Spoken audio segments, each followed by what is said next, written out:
of the Republic of Zimbabwe.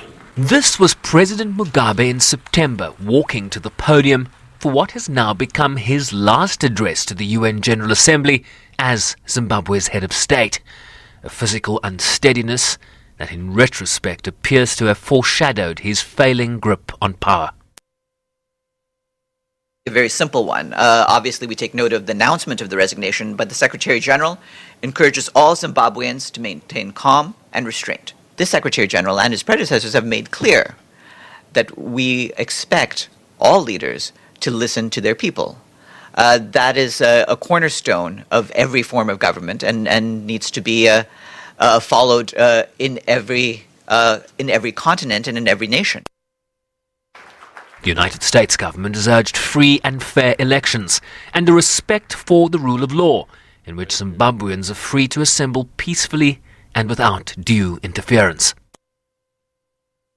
Has an opportunity to set itself on a new path, one that must include democratic elections and respect for human rights. Ultimately, the people of Zimbabwe must choose their government. In our conversations today, we have an opportunity to discuss concrete ways that we could help them through this transition. British Prime Minister Theresa May called it an opportunity to forge a new path free of oppression. The UK's envoy to the UN weighed in moments before the announcement.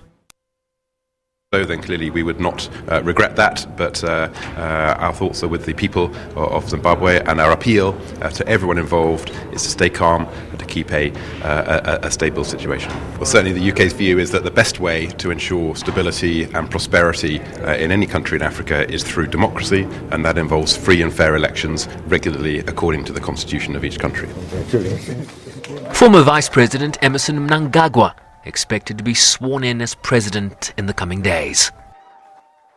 Among the questions posed to the UN spokesperson were there any concerns about how the process unfolded in Zimbabwe given the military's role?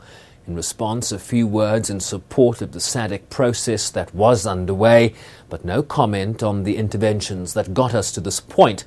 What is clear is that a leader both loved and reviled by UN member states and considered a regular feature during the annual pilgrimage to the General Assembly is unlikely to ever set foot here again. Sherwin Briceby's SABC News, New York.